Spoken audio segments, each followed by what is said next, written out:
Assalamualaikum warahmatullahi wabarakatuh. Bismillahirrahmanirrahim. Innal hamdalillah wassalatu wassalamu ala Rasulillah wa ala alihi wa ashabihi wa mawala wala haula wala quwwata illa billah wa man ittaba'a huda ila yaumil qiyamah amma ba'du fa inna asdaqal hadithi kitabullah wa khairal huda Muhammadin sallallahu alaihi wasallam wa syarral umuri muhdatsatuha fa inna kulla muhdatsatin bid'ah wa kulla bid'atin dhalalah wa kulla dhalalatin finnar. Ikhwan wa akhwat rahimani wa rahimakumullah.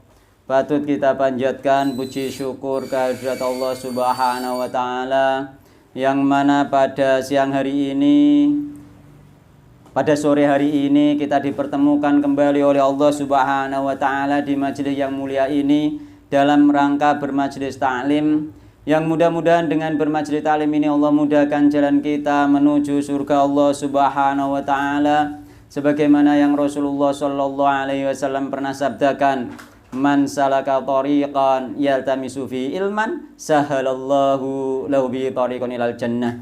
Barang siapa menempuh jalan, di jalan tersebut dia mencari ilmu, Allah mudahkan jalan dia dengan sebab mencari ilmu tersebut jalan menuju surga Allah Subhanahu wa taala. Dan mudah-mudahan kehadiran kita di sore hari ini dimasukkan pula oleh Allah Subhanahu wa taala termasuk kategori orang-orang yang selalu mensyukuri nikmat-nikmat Allah Subhanahu wa taala. Di antaranya nikmat sehat dan waktu luang, yang dua nikmat tersebut banyak dilupakan manusia sebagaimana yang disabdakan oleh Nabi Muhammad sallallahu alaihi wasallam, nikmatani maghbunun fi ma katsirun minan nas asyadu al faru. Ada dua nikmat, yang dua nikmat tersebut banyak dilupakan manusia, yaitu nikmat sehat dan waktu luang.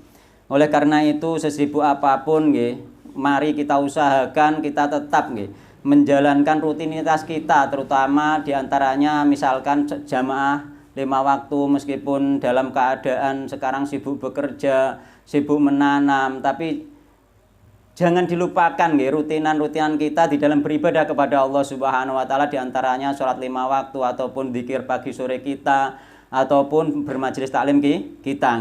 Karena itu termasuk kita mensyukuri nikmat Allah. Dikei udan itu nikmat maka kita sempatkan Dikei udan nikmat tapi terus sibuk mergawe, itu jenenge tidak mensyukuri nikmat nanti Karena apa? Karena nanti kita luangkan waktu semaksimal mungkin Kula sibuk sami mawon Jadi diluangkan waktu semaksimal mungkin ketika kita mendapatkan nikmat Allah Subhanahu wa taala, karena semuanya itu ujian dari Allah Subhanahu wa taala Jadi suatu kenikmatan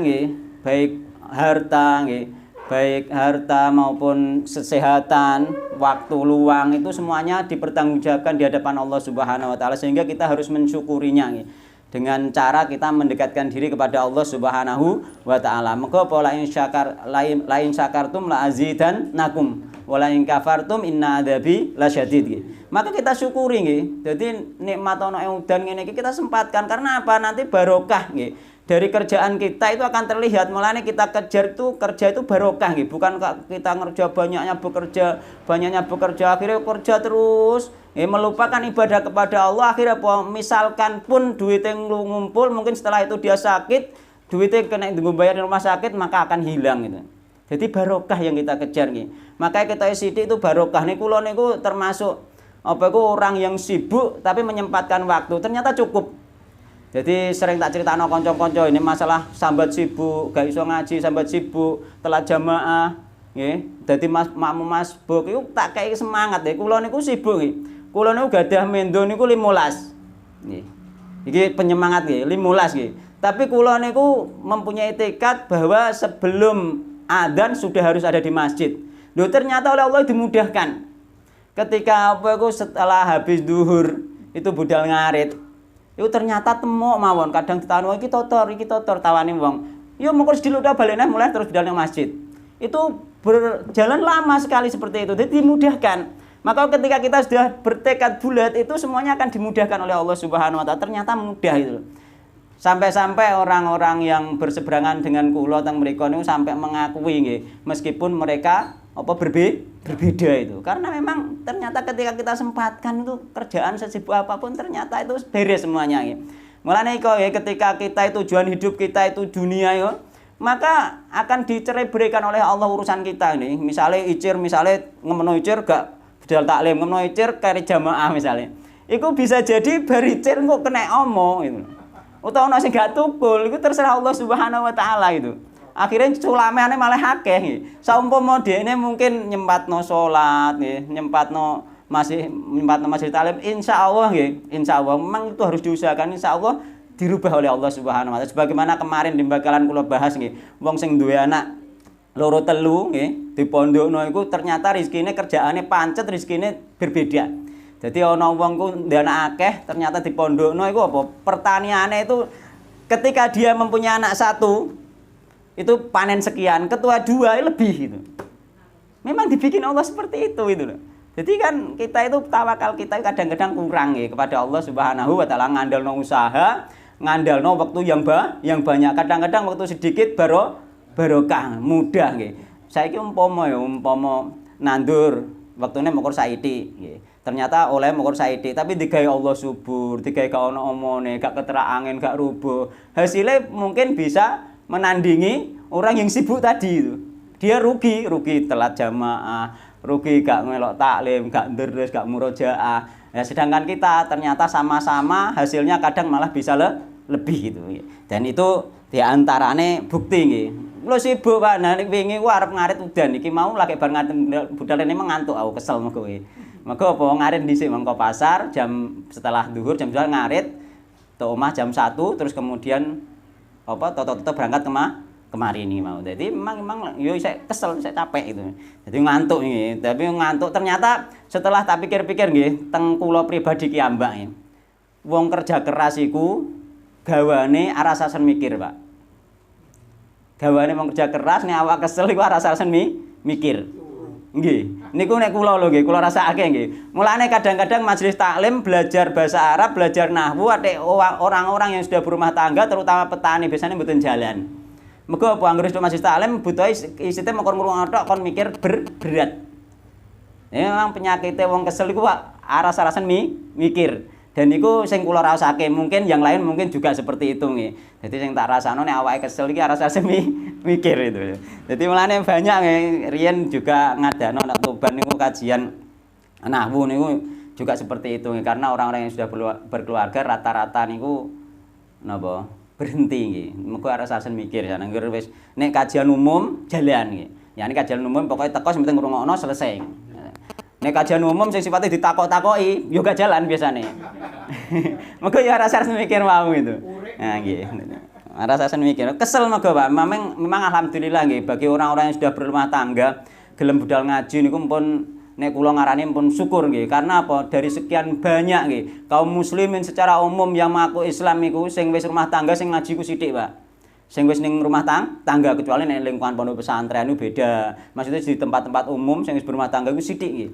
Jadi hanya berapa persen saja. Alhamdulillah kita termasuk orang yang dipilih oleh Allah Subhanahu wa taala karena apa nikmat sehat, nikmat apa itu nikmat harta nggih. Semuanya tadi adalah ujian dari Allah Subhanahu wa taala nggih. Ujian gak loro tok nggih, gak loro tok nggih.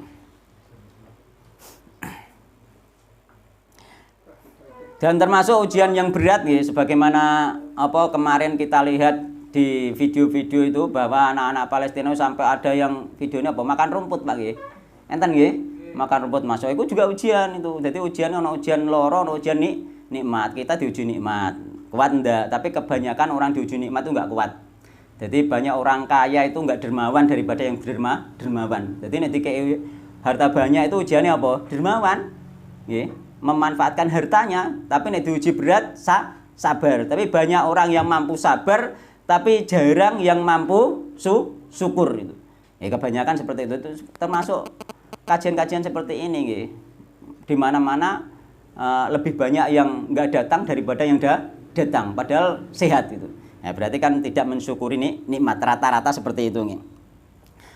Kemarin lihat itu juga kasihan juga ya. Kita doakan ya saudara-saudara kita di Palestina semoga diberi kesabaran oleh Allah Subhanahu wa taala ya. Karena mereka itu anak-anak ada yang makan rumput ya. Jadi kasus tidak makan itu pernah terjadi pada zaman Rasulullah SAW. Rasulullah bersama 7 sahabat itu dulu nggak menemukan makanan sampai makan daun kelampis. Daun kelampis sing ono rine lho, Pak. Iku makane adanya cuma daun iku nek onone dong telo isa enak, Pak. Daun kelampis sampai mulut-mulut para sahabat Nabi ku rusak, Pak. Gara-gara makan daun kelampis. Jadi hal itu sudah ada. Kita hanya mendoakan saja ya bisa-bisa kita terhadap orang-orang Palestina kita mendoakan saja karena man ra'a minkum mungkaron falyughayyirhu biyadi. Nek roh kemungkaran dirubah dengan tangan. Nek kita mempunyai kekuasaan nih. Tapi kalau tidak mampu nggih man ra'a minkum mungkaron falyughayyirhu biyadi. Fa illam yastati fa bilisani dengan lisan. Nek gak mampu fa illam yastati fa biqalbi. Wa dzalika ataful iman. Hati kita benci terhadap Yahudi. Hati kita benci kepada penjajah. Itu termasuk man ra'a minkum mungkaron falyughayyirhu apa? Biqalbi dengan hati. Nek sampean uga benci sama sekali dengan penjajah, maka sampean termasuk tidak mengingkari kemungkaran itu yang terakhir bisa. Dan di samping kita benci, kita mendoakan itu. Mendoakan semoga penjajah kalah dan mendoakan semoga rakyat yang dijajah itu bersabar nggih, menghadapi musibah itu. Nah, itu termasuk kita nggih, kelasnya di situ nggih kita. Nek kekuasaan kita tidak akan mampu apa membantu perang rono, enggak memungkinkan nggih dan ada banyak aturan itu.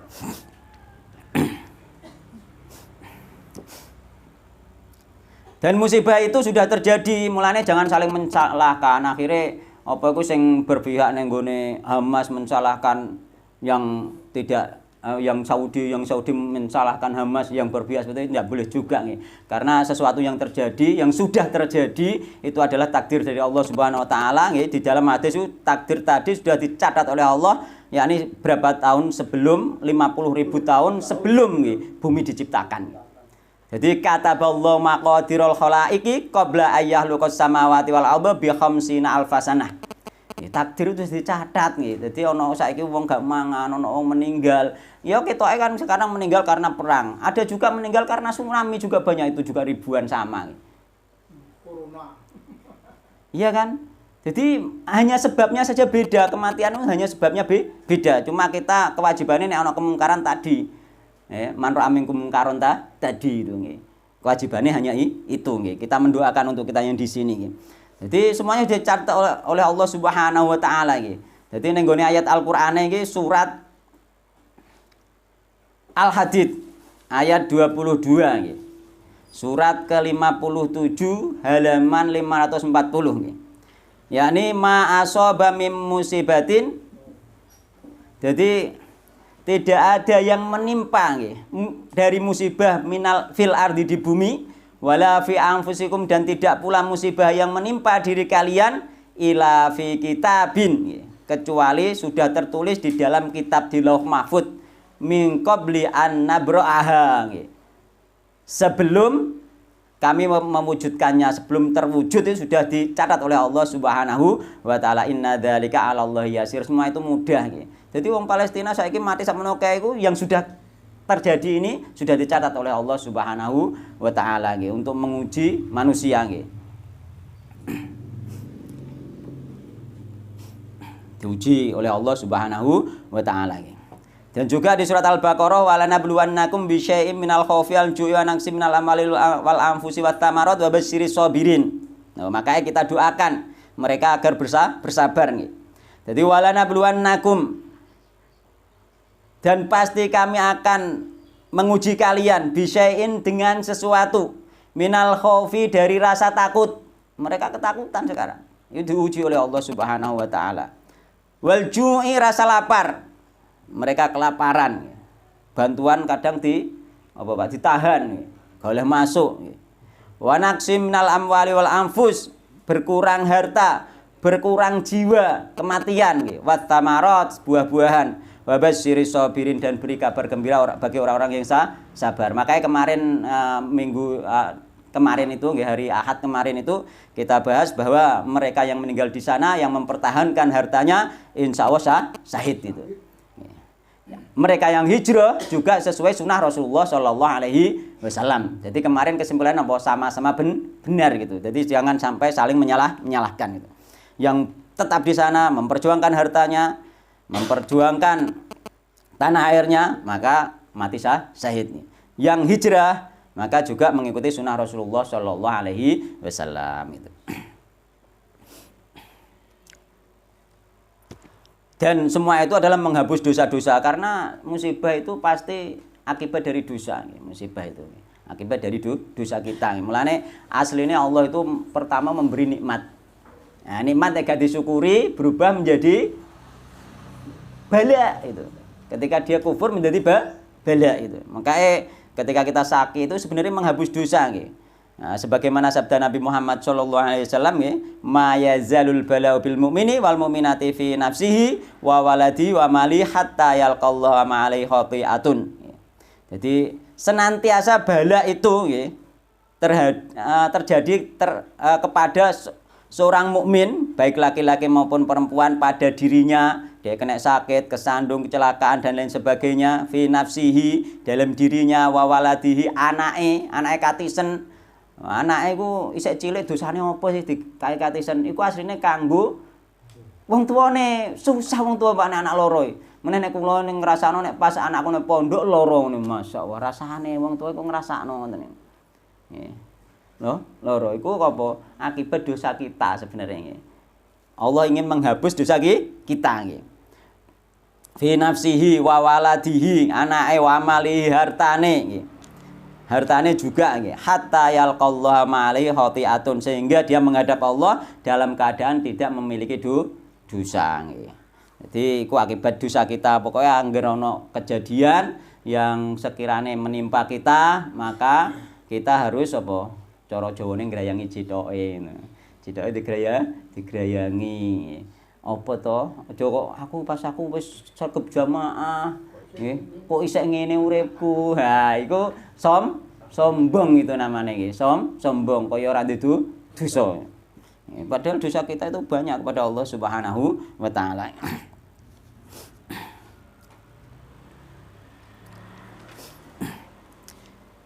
Jadi bagaimana sikap kita nggih ketika ketika ternyata musibah semuanya itu baik ujian baik maupun ujian buruk kan wis ditetapkan oleh Allah Subhanahu wa taala nggih. Jadi ujian penak, dikei harta banyak itu juga ujian agar dia bersyukur atau tidak. Dikei harta sedikit juga ujian apakah dia sabar atau tidak. Maka kita itu harus berdoa agar supaya kita mendapatkan sesuai yang kita inginkan. Sampai pengen diuji penak atau diuji loro, kan ngoten? Oh kan ngono. Pengen diuji penak atau diuji loro? Yo gak mungkin penak loro semuanya ujian kok. Nggih, semuanya itu ujian nggih. Jadi penak maupun loro itu ujian nggih. Jadi nek umume wong pengen diuji penak sehingga berdoa nggih, berdoa agar terhindar dari bala nggih.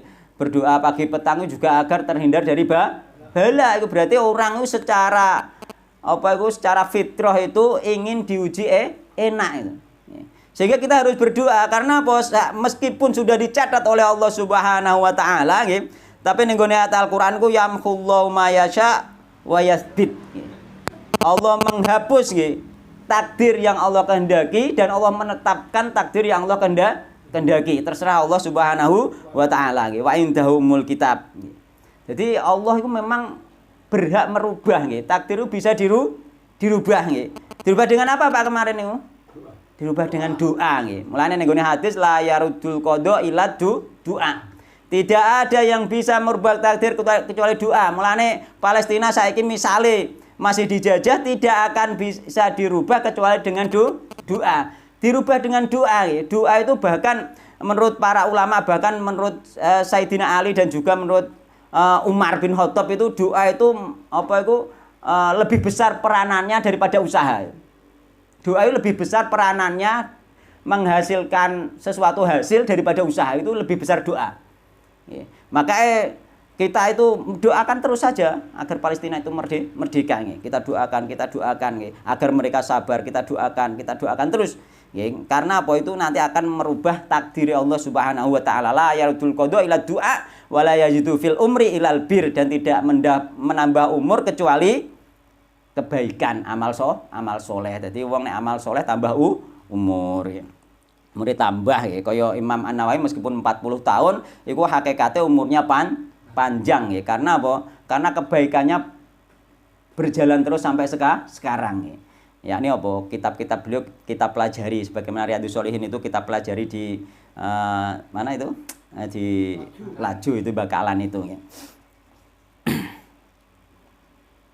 Jadi ujian ya, APL ujian. Dalilnya apa? Dalilnya APL ujian niku surat Al-Anbiya ayat 35 ya. Jadi kullu nafsin dha'iqatul maut ya. Terus wa nabluukum bisyarri wal khairi fitnah ya.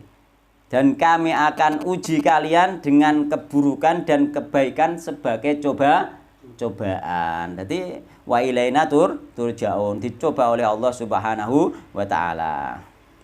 Sehingga apa itu Rasulullah SAW merasa heran terhadap orang-orang mukmin gitu. Jadi semua urusannya baik. Jadi ajaban li amril mukmin, inna amrohu kullu khair wa laisa dzalika illa lil mukmin. Jadi orang-orang mukmin itu semuanya baik. Ketika dia diuji nikmat, diberi nikmat, dia bersyukur. Ketika dia diuji bala, dia bersabar. Maka dari itu kita doakan mereka supaya bisa bersabar, dan kita yang di sini yang dalam keadaan merdeka, dalam keadaan sehat, dalam keadaan punya waktu luang, agar kita bersyukur. Ning kono iso sabar, kawak dhewe gak iso bersyukur, malah mempeng tok ning mergawe lali urusan akhirat itu termasuk gak bersyukur nggih. Mergo syukur iku apa?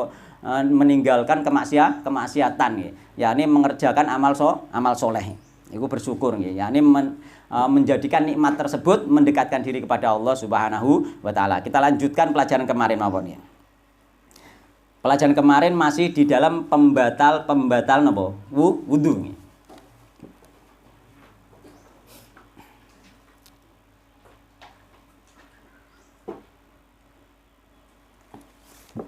Pembatal wudu.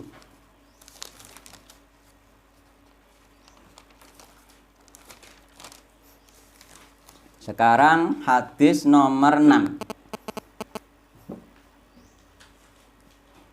Kemarin sudah kita bahas tentang hukum menyentuh wanita.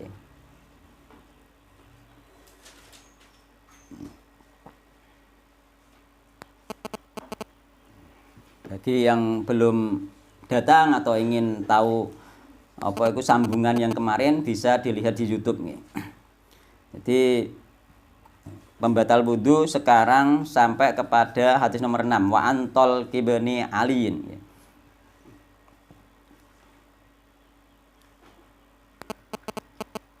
Wa antol kibni aliin radhiyallahu anhu qala. Diriwayatake sange Thalaq bin Ali radhiyallahu anhu qala, ngendika sinten Thalaq. Kala ngendika sinten rajulun wong lanang. Masastu gepok sapa ingsun zakari ing zakar ingsun, yakni kemaluan ingsun. Jadi masastu iku gepok iku ning apa iku makna asale iku menyentuh tanpa penghalang.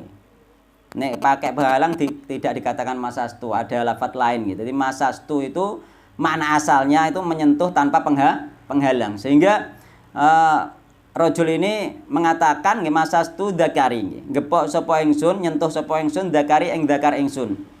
Au qala utawa ngendika ar-rajulu utahe wong lanang iku yamasu gepok sapa wong lanang dzakarahu ing dzakare wong lanang fis sholati ing dalem salat.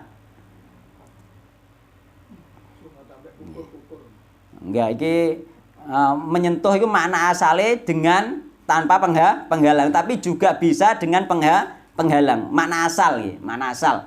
Ya, juga bisa dengan penghalang. Alaihi apa to iku wajib ing atase rajul wudu unutai wudu. Kok faqala mongko matur sinten Nabi Muhammad sallallahu alaihi wasallam la ora wajib wudu. Innama angin pestine huwa utawi dzakar iku bid'atun bagian dari anggota tubuh mingka saking sira. Terus para ulama dzakar itu maksudnya bid'atun bagian dari tubuh itu semisal tangan, kaki, hidung, telinga, sama saja. Dzakar itu bagian tubuh dari kita nggih. Sehingga tidak berwudu. Jadi menyentuh dzakar tidak wajib wudu. Ini maknane menyentuh dzakar berarti gak membatalkan wudu. Jadi makna tersurat dari hadis ini menyentuh dzakar, menyentuh kemakruhan tidak membatalkan wudu. Loh tapi nek mazhab Syafi'iyah secara umum di masyarakat kita menyentuh kemakruhan batal kok wajib wudu. Ono dalile mboten? Wonten dalile. Hadis kedua. Iki hadis kedua ada iki. Yani ning kene akhrajaul khamsah wa sahahu ibnu Hibban wa qala ibnu lan ngendika sinten Ibnul Madini huwa utawi hadis iki hadis iku asanu luweh bagus min hadis Busrah tinimbang hadis Busrah. Ya, terus Ibnul Madini mengatakan hadis ini lebih baik daripada hadis Busrah. Yakni menurut Ibnul Madini memang tidak batal wudu. Yakni ora perlu wudu, nyentuh kemaluan tidak perlu wudu.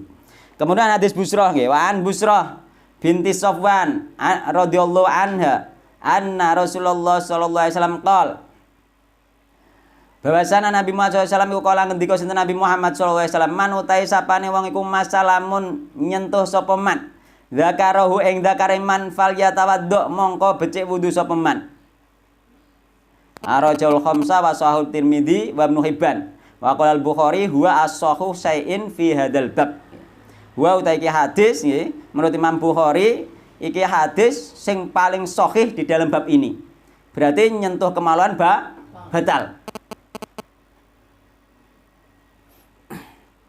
Jadi secara dohir memang yang pertama menyentuh kemaluan tidak batal, yang kedua menyentuh kemaluan batal.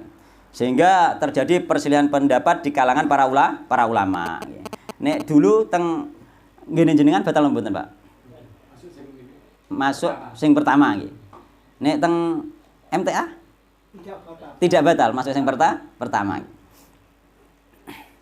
Padahal ono hadis man massa dzakarahu falyatawaddo. Barang siapa yang menyentuh dzakarnya maka dia berwudu. Maka kedua hadis ini bertentangan. Maka kemarin rumusannya disebut ketika ada dua hadis yang sama-sama kuat dan ini sama-sama kuat gak bisa saling menjatuhkan. Ketika bertentangan maka ada kemungkinan nasah mansuh. Yang satu dihapus dengan yang lain. Ada kemungkinan dijamak, dijadikan satu.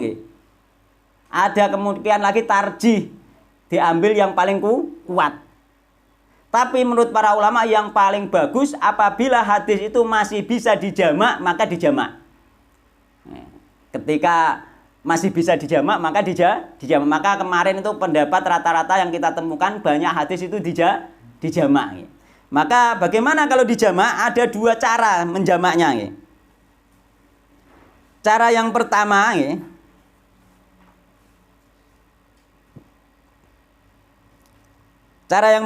adalah menjamaknya menjadi kesimpulan menyentuh kemaluan membatalkan wudhu jika dilakukan tanpa penghalang. Ini termasuk pendapat yang diambil oleh mazhab Syafi'iyah. Tanpa penghalang. Jika dengan penghalang maka tidak membatalkan wudhu. Kenapa seperti itu? Karena mereka berdalil dengan ar-rajulu yamassu dzakarahu fis shalah. Seorang laki-laki menyentuh dzakarnya di dalam sholat. Para ulama yang memegang ini bahwasanya ketika tidak tanpa penghalang batal, nek pakai penghalang tidak batal, para ulama tersebut mengatakan hadis ini bahwasanya yamassu dzakarahu fis shalah.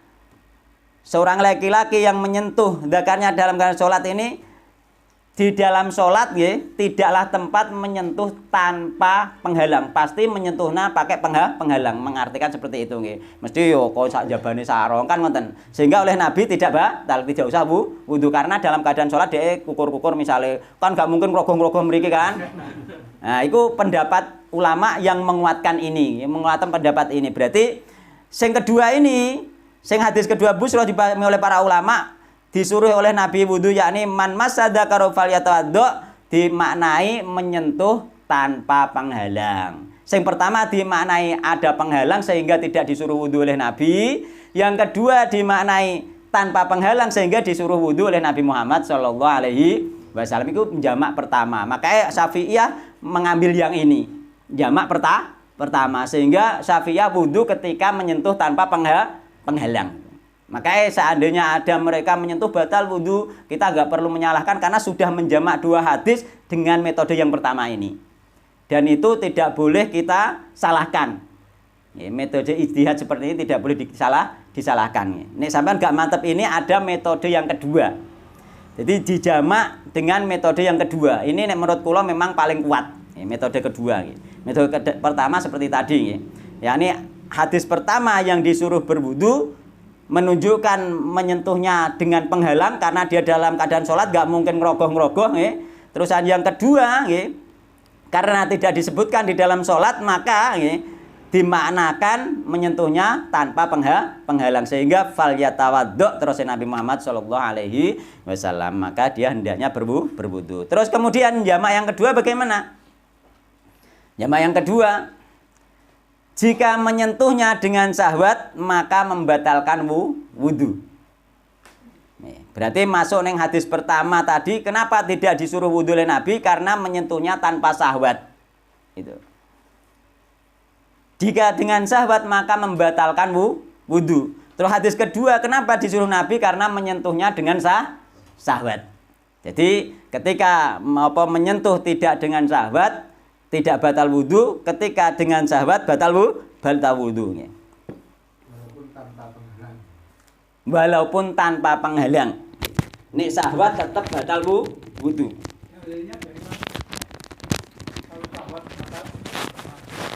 Kenapa?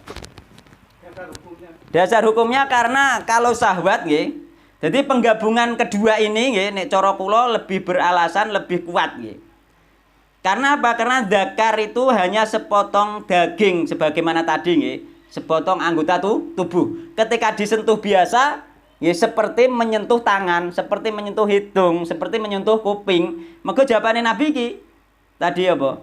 Innama huwa bid'atun. Dzakar itu hanyalah anggota tubuh. Sebagaimana tangan, sebagaimana hidung, sebagaimana telinga, sehingga menyentuhnya enggak membatalkan wudu. Baik tanpa bilang penghalang atau tidak, nyentuh hidung batal enggak? Enggak batal. Nyentuh tangan batal enggak? Enggak batal. Karena apa? Karena di sini Nabi mengatakan dzakar itu disamakan dengan anggota tubuh yang lain gitu. Sehingga sama saja sebenarnya tidak batal. Kenapa diartikan kalau syahwat batal? Karena menyentuh kemaluan itu potensi syahwatnya tinggi di samping dibanding menyentuh kuping gitu, menyentuh hidung. Enggak syahwat toh menyentuh hidung, tapi menyentuh kemaluan ada kemungkinan syahwat gitu. Sehingga dibedakan ketika syahwat batal Kenapa ketika syahwat batal Karena ketika syahwat diduga dengan kuat keluar madi, itu loh masalahnya. Karena nek keluar madi sepakat para ulama gak ada perselisihan batal itu. Sehingga diduga kuat Nek gak diduga kuat nek hanya syahwat biasa enggak menggebu, insya Allah enggak keluar madi, insya Allah enggak batal juga Nanti kita masing-masing berbeda termasuk usia usia mungkin wis tuwa iku nyentah-nyentah mungkin kurang tentu keluar mandi gitu. Nek sing muda gitu kan sebagaimana zaman Nabi Muhammad SAW itu orang tua takok Nabi pas puasa mencium istrine, jari Nabi gak apa-apa, tapi sing bareng ana hadis yang lainnya seorang muda mencium istrinya dilarang oleh Nabi Muhammad Shallallahu Alaihi Wasallam. Jadi dibedakan Makanya nanti orang tua ambek orang muda mungkin dalam hal menyentuh dzakar pun nanti berbeda kan tergantung tegangannya ngoten nggih. Nek wis tuwa tapi nek tegangane sik tinggi kan ngoten. Jadi menjamaknya dengan seperti itu Jadi jelas itu menjamak sampean pilih terserah, ini boleh, semuanya boleh dipilih. Pilih jamak yang pertama menyentuh tanpa penghalang batal, atau pilih yang kedua menyentuh dengan syahwat batal. Nek kula lebih mantap menyentuh dengan syahwat karena indikasi batal wudu adalah keluar sesuatu dari dua jalan. Yakni kemaluan kita itu. Ngoten nggih? Mantap sing pundi jenengan? prakteknya, kenyataan yang ada. Nggih. Kita ini memang tidak bisa ada perbedaan. Nggih. Dari Imam Syafi'i, Nggih. saudara kita, Iwan kita, kaum Nahdliyin seperti itu. Tapi yang lain dia berdasarkan dalil ini bahwa zakar itu adalah sebagian dari anggota tubuh kita. Nggih, daging. Enggak batal. Nggih. Jadi ya karena ada dua dalil yang sama-sama kuatnya, sama kokohnya, ya mereka berijtihad terserah milih yang mana. Jadi artinya maka kelompok yang lain ya katakanlah seperti Muhammadiyah, seperti NPA, yang lain, jadi itu milih yang pertama ini. Jadi karena punya dasar hukumnya memang itu sebagian dari anggota badan kita. Jika milih yang pertama, yakni baik syahwat maupun tidak batal, ngoten. Enggak ada syahwat. Enggak ada syahwat. Namanya ini kan dalam arti misalnya ya kita menyentuh itu kan bukan untuk syahwat, ya mungkin gatal atau sebagainya, kan wajar aja. Intinya memilih menyentuh kemaluan tidak batal wudu karena kemaluan disamakan dengan anggota badan. Dan tidak digunakan untuk menaikkan syahwat. Nah itu jika memilih yang itu maka itu namanya nanti tarjih. Tarjih itu menguatkan hadis yang pertama.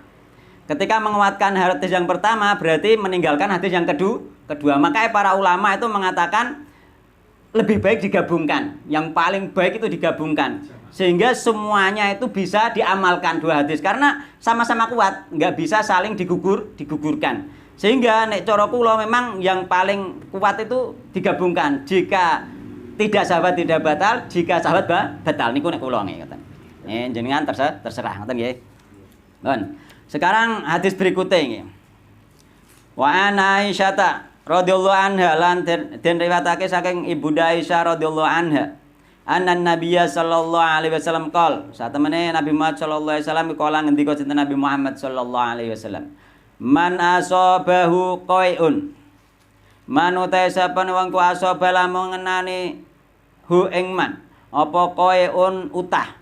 Ru'afun utawa mimisen. Aw qolasun utawa gumoh, aw madhiyun utawa madhi fal yang sorif mongko becik bubaran sapa man fal yatawaddo lan wudu sapa man tsummal yabni mongko nuli nerusana sapa man ala salatihi ngatasé salate man wa huwa hale utahe man iku fi dzalika ing dalem mengkono-mengkono wudu iku layatakallam ora guneman sapa man Akhraj Ibnu Majah wa du'afau Ahmad wa ghairuhu. Sayangnya hadisnya doif. Sayangnya hadisnya doif. Jadi nek makna suratnya ngeten barang siapa yang muntah utawa mimisen utawa gumoh utawa keluar madi di dalam sholat, maka hendaknya dia berhenti sholat kemudian wudu, kemudian dia meneruskan sholatnya. Artinya apa? Nek wis leh 2 rakaat nerusno karek 2 rakaat, ora mengulangi. Bahwa fi dzalika selagi dia itu tidak berbicara. Enak toh nggih? Cuma sayangnya hadisnya doif gitu. Hadis yang sahih terus pundi? Doif, didoifkan oleh para ulama nih. Menurut Imam Syafi'i, Imam Ahmad, Imam Daruqutni dan lain-lain mengatakan hadis ini doif, lemah. Gitu. Hadis yang sahih riwayat Imam Abu Dawud. Yakni idza qa'a ahadukum ing dalem nalikane mutah sapa adukum salah sijine sira kabeh fi sholati ing dalem salat. Nek salat kok terus mutah fal yang sorif mongko becik bubaran sapa ahad wal yatawaddo lan wudu sapa ahad wal yu'id lan baleni sapa ahad as-sholata ing salat. Hadis sing sahih dikongkon baleni salat. Jadi nek batal di dalam salat maka harus baleni salat. Iki hadise sayange hadise doif tadi iki. Jadi diantara dari sisi matan doife yakni apa? Dikongkon baleni. Wis batal wudu kon nerusno salat. Ini makna yang menyelisih makna yang sahih. Jadi maknanya memang dari sisi matan hadis sudah doif. Batal kok. Jadi termasuk membahas tentang keluar najis ya. Dari anggota tubuh nggih. Ya, termasuk utah itu kan sebagian ulama mengatakan najis karena apa, sudah masuk di perut, sudah berhukum mulane nek mutah nek akeh dihukumi oleh para ulama wis masuk ke perut maka hukum sebagaimana kotoran sehingga najis nggih. Najis. Nah, masalah batal tidak tadi ada hadis sahih batal nggih. Ketika mutah yang banyak nggih, nek gumoh saiki tok insyaallah mboten nggih, karena itu persisian ulama, nek mutah yang banyak maka dia batal dan juga najis itu nggih. Nah, najis. Adapun darah nggih, iku mang hadis dhaif kan ono darah bareng mimisen dan lain sebagainya. Darah, maka darah itu darah manusia itu tidak najis nggih. Yang paling kuat darah manusia itu tidak najis meskipun Syafi'iyah mengatakan najis. Najis itu darah yang mengalir. Yakni apa? Disembelih, pitik disembelih, wedhus disembelih, darah yang mengalir itulah yang najis dan haram untuk dimakan. Adapun darah manusia itu suci meskipun banyak ya. Dan praktek-praktek itu sudah banyak di kalangan para sahabat Nabi dulu ketika berperang dan lain sebagainya, darah-darah mereka itu bahkan diikutkan, tidak dimandikan. Ya. Dan juga apa dipakai sholat. Sholat kena panah tetap sholat, darah padahal keluar itu menunjukkan bahwa yang paling kuat meskipun Imam Madzhab 4 mengatakan najis, yang paling kuat itu tidak najis. Yang paling kuat tidak najis, darah manusia tidak najis. Sing najis itu darah haid, darah haid karena itu kotoran, darah haid.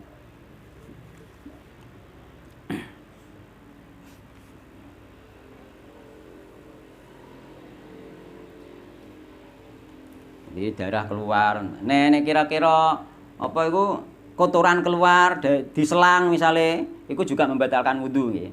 Juga membatalkan wudu. Nek wong rumah sakit itu kan modelnya diselang piring saya kan, diselang. Tapi nek diselang ngono ku nek mencucikan bagaimana semampu kita, Mas Tatotum, sing penting tetap salat nggih.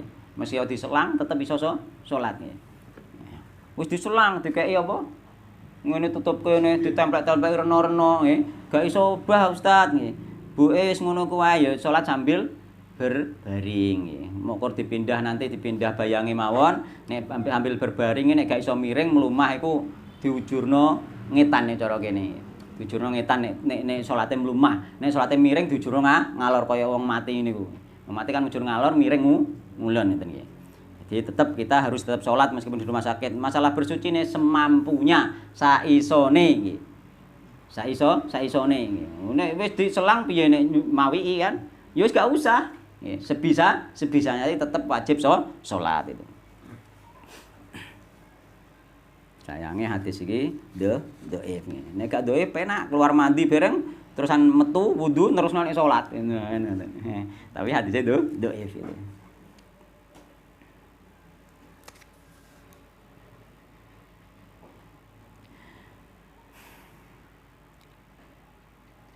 Sekarang hadis ke-9 ya. Wa an Jabir bin Samurah radhiyallahu anhu. Saking Jabir bin Samurah radhiyallahu anhu anna rajulan sak temene wong lanang ku sa'ala takon sinten rajul an-nabiy sallallahu alaihi wasallam Nabi Muhammad sallallahu alaihi wasallam. Atawaddu apa ta wudu sapa ingsun min luhumil gunami saking mangan daging napa? Kambing. Kala matur sinten Nabi ing sikta lamun karep sira.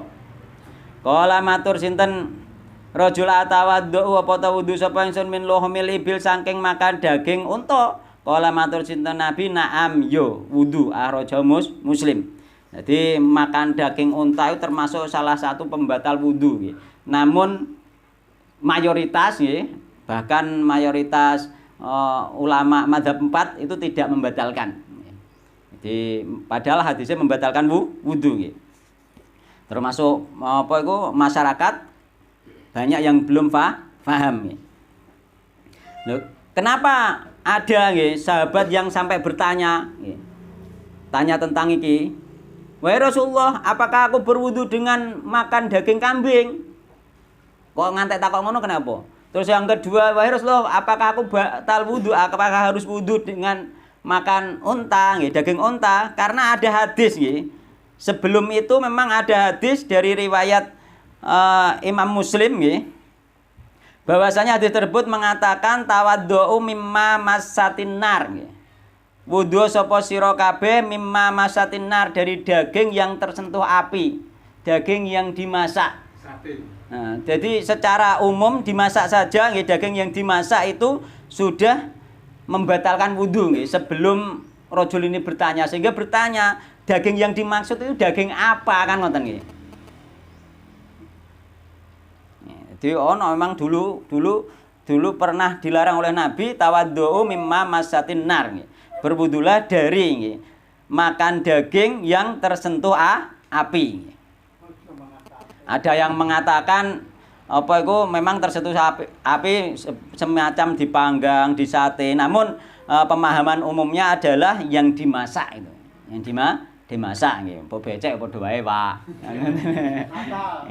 Batal wudu. Sehingga rajul takok nggih, apakah kita batal wudu nggih dengan makan daging kambing? Dan ini pertanyaan ini masuk kategori makan daging baik dimasak maupun tidak. Jadi ono hadis khusus yang dimasak itu membatalkan wudu. Terus hadis yang pertanyaan ini yakni apa? Makan daging baik dimasak atau tidak nggih. Sing hadis ini yang ada di Bulughul Maram itu. Kalau tidak ini wong gak normal. Wallahu taala alam ya. Dimasak atau tidak. Para ulama memahami ini memang seperti itu nggih, baik dimasak atau tidak makan daging nggih. Makan daging unta itu membatalkan wudu gitu. Sehingga ada hadis lagi nggih. Masalah baik dimasak maupun tidak nggih, ternyata oleh Nabi Muhammad SAW tetap pada akhirnya dimakan nggih. Di antaranya Nabi Muhammad SAW pernah makan daging paha kambing ngeten.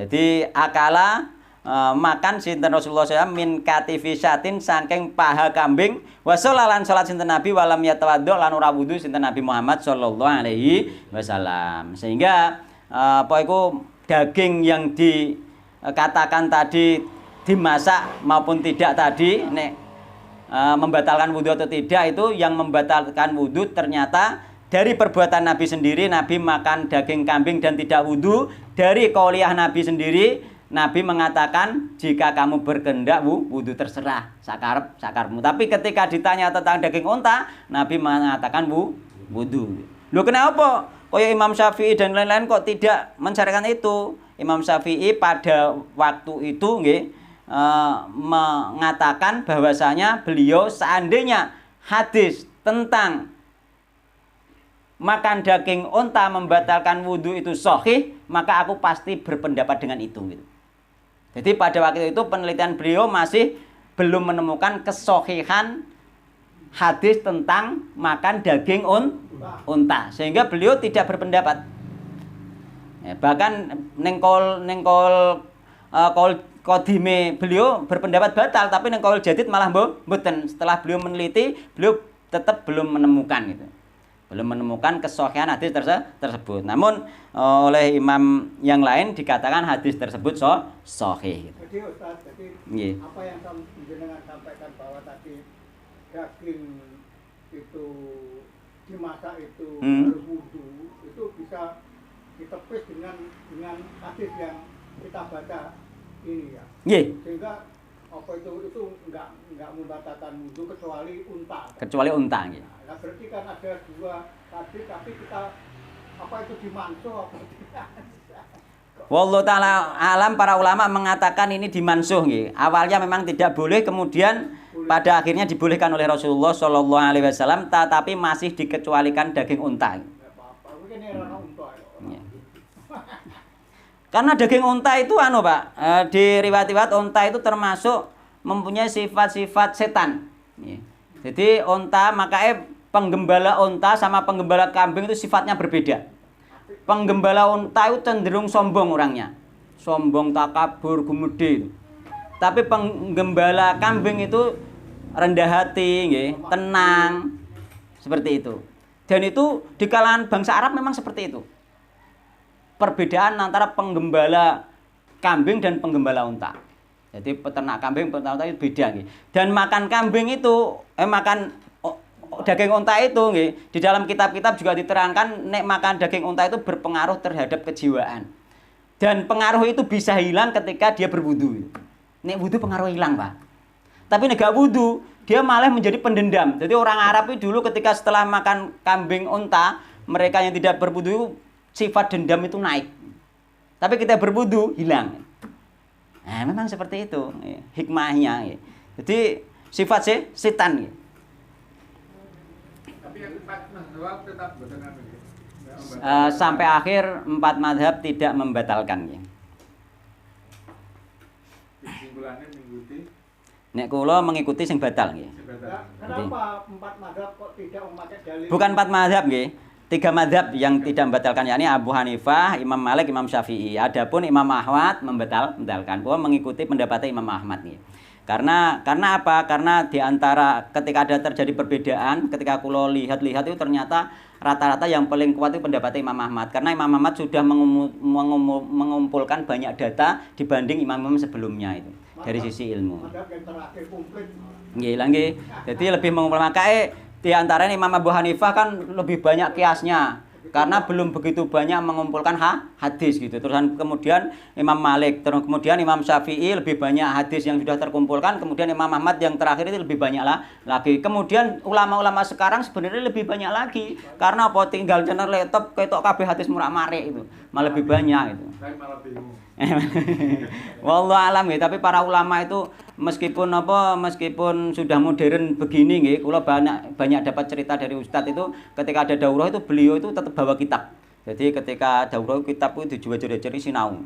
Nah, itu ketika istirahat di hotel beliau para ulama itu sinau. Berarti ustadz, mazhab yang tempo dulu bahkan yang lebih tua Hanafi, Maliki itu pada saat itu hadis kan masih belum sempurna. Belum kadang belum nyampe. Ya, sehingga tidak bisa dikatakan masuk mazhab itu harus mengikuti itu kan. Enggak bisa. Tidak harus. Nggih. Maka Imam Syafi'i idza shahal hadis fa huwa madhhabi. Apabila hadis itu sahih itulah mazhabku gitu. Pokoknya yang Syafi'i ini lah itu. Enggak seperti itu nggih. Jadi Imam Syafi'i sendiri idza soal hadis fa madhabi. Loh, apakah mereka itu salah dulu? Tidak salah. Pada waktu itu tidak salah karena apa? Ijtihad gitu. Nah, ijtihad. Jadi ketika ilmu datang sesuai ilmu tadi, beliau ijtihad. Ternyata salah, enggak apa-apa, tetap dapat pahala. Idza hakamal hakim fajtahada fa asaba falahu ajruni wa idza hakama fa ata'a falahu ajrun. Ya, jadi ketika ulama itu berijtihad, ijtihadnya benar, dia dapat 2 pahala. Pahala benernya karena dan usahanya tersebut, ya. Pahala usahanya dan benernya tersebut. Terus kemudian ketika salah dapat 1 pahala usahanya tersebut meskipun salah gitu. Tapi di belakang nek sampean wis ngerti, misalnya kula liyan tahu ngomong apa, kula gak ngerti ternyata sampean ngerti nek salah ya aja dienggo kan ngoten tunggale seperti itu gitu. Jadi yang tidak membatalkan wudu diantaranya Imam Abu Hanifah, Imam Malik, Imam Syafi'i. Itu tidak membatalkan wudu. Namun Imam Baihaqi berkomentar karena Imam Syafi'i mengatakan seandainya hadis tentang unta itu sahih, maka aku tentu berpendapat dengan hadis tersebut. Nah, sehingga Imam Al-Baihaqi itu mengomentari bahwasanya hadis tentang unta tersebut sahih. Nah, sehingga ketika kita sekarang berpendapat dengan makan daging unta batal wudu, maka kita bisa mengatakan ini pendapat Imam Syafi'i, bisa. Karena Imam Syafi'i seandainya sahih, itu pendapatku ngoten Imam Syafi'i. Nah, gitu. Jadi Imam Syafi'i gak harus plek Imam Syafi'i yang dulu, ndak harus. Imam Syafi'i ono qaul qadim, ono qaul jadid, ono neh qaul seandainya hadis sahih itulah madzhabku. Iku sak jabane pendapatnya sudah. Ketika ada datang sahih berarti sudah sama-sama mengikuti Imam Asy-Syafi'i. Walaupun datangnya belakangan. Dan banyak ahli hadis ya, berpendapat dengan ini. Jadi Imam Ahmad diantaranya yang berpendapat batal dan kula mengikuti yang ini dalam masalah unta ya. Imam Ahmad, terusan Imam Ishaq bin Rahaweh, Imam Al-Baihaqi, ya, Imam An-Nawawi yang bermadzhab Syafi'i mengatakan batal wudu. Imam An-Nawawi. Yang bermadzhab Syafi'i mengatakan batal wudu. Enggak masalah kan, memang enggak harus. Mulane bermajelis taklim pun nek sampean harus kudu cocok mbek majelis taklimku dari A sampai Z yo, enggak bisa. Enggak bisa. Ilmu orang itu nanti masing-masing dan bertanggung jawab di depan Allah sesuai ilmu masing-masing dapate sak pira ikulah yang dipertanggungjawabkan di depan Allah Subhanahu wa taala. Di antaranya lagi selain Imam An-Nawawi, Imam Ibnul Qayyim, terus Asy-Syaukani dan lain-lain dari ahli hadis termasuk tadi yakni sinten Imam Baihaqi gitu. Nggih, dadi batal nggih. Batal. Nih, kula yakin sing batal. Dikecualikan untuk yang lain tidak batal. Jadi selain daging unta semuanya baik dimasak atau tidak batal nggih. Tapi mosok ana wong mangan gak dimasak. Ana tapi yo. Ning yo. Ya orang tertentu. Orang-orang tertentu ya. Jepang ya. Daging itu tuh sabut itu. Apa ikan laut? Daging Ya, ada kita rumah. Dimasak dhisik ben enak. Hadis yang ke-10 sekarang. Nggih. Satu hadis lagi insyaallah. Satu hadis lagi insyaallah wis sampe ini.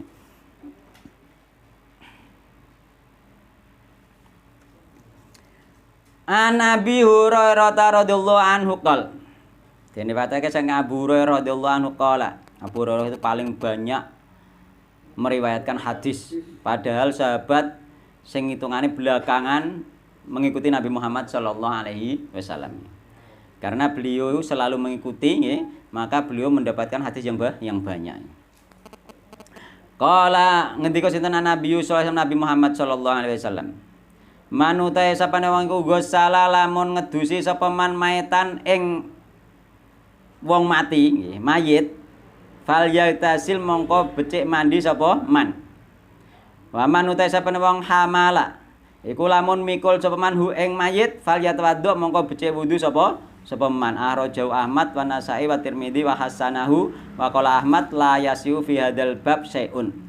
Jadi dikeluarkan Imam Ahmad, Imam Nasa'i, Imam Tirmidzi dan Imam Tirmidzi mengatakan hadis ini hasan.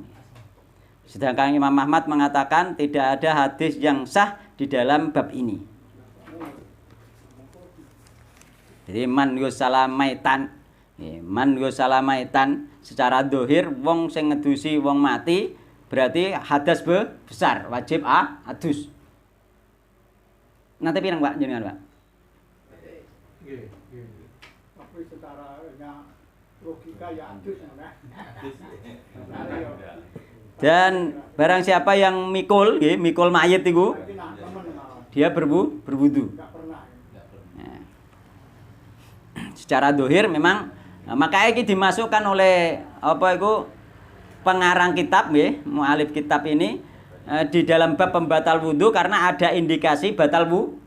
Jadi mikul umat itu batal wudu nih ngaten maksudnya.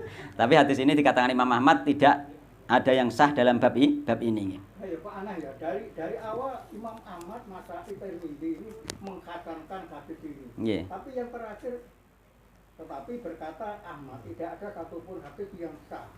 Dalam bab ini. Iya kok berselisih nggih. Wallahu taala alam nggih. Nanti yang penting kesimpulannya. Kesimpulan terakhir aja. Nggih. Jadi secara dohir memang menunjukkan nggih wajib mandi bagi orang yang memandikan mayit. Yani wong memandikan ini apa? Secara ilmu fikih wong sing menyentuh mayit. Tapi sing ngetokno sing nyiduk tok gak nyentuh tidak dinamakan ikut memandikan mayit. Sing nyentuh. Maka sing dimaksud mandi di sini orang yang menyentuh, bukan sing ngrojoki koselang misalnya mau ngrojoki tok ini enggak masuk nggih. Cara ilmu fikih nggih. Melok ngosoki mesti sediluk tok, melok katut nggih. Ya, katut mandi nggih.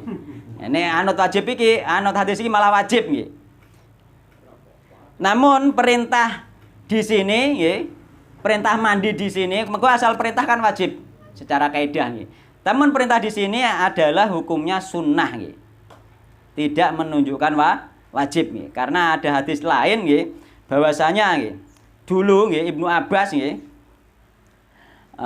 kunna nasilul mayyita nggih, fa minna man yaktasil wa minna man la yaktasil. Dulu kami memandikan mayit, di antara kami ada yang mandi dan ada yang tidak. Bener Pak Harjito, pokoknya semua adus biasa lah wong bar ngedusi adus. Ya ini gak wajib nek krasa syukur ya adus gitu. Hukumnya jadi sunnah Pak. Hukumnya jadi sunnah. Jadi sunnah mandi nggih.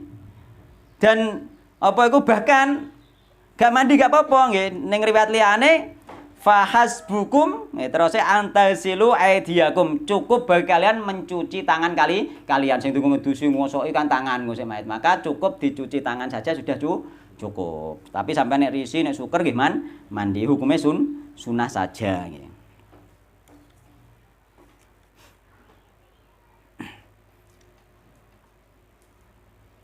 Jadi hadis ini ya hadis sing mengeluarkan dari yang wajib.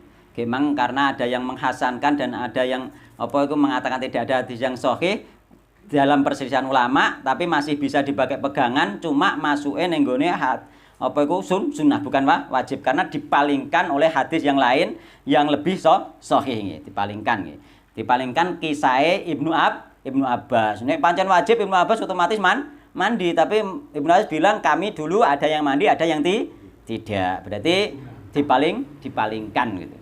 Palingkan maknanya bukan wajib, yakni bermakna sunnah saja. Ngoten nggih. Sunnah atau ya sunnah saja niku nggih.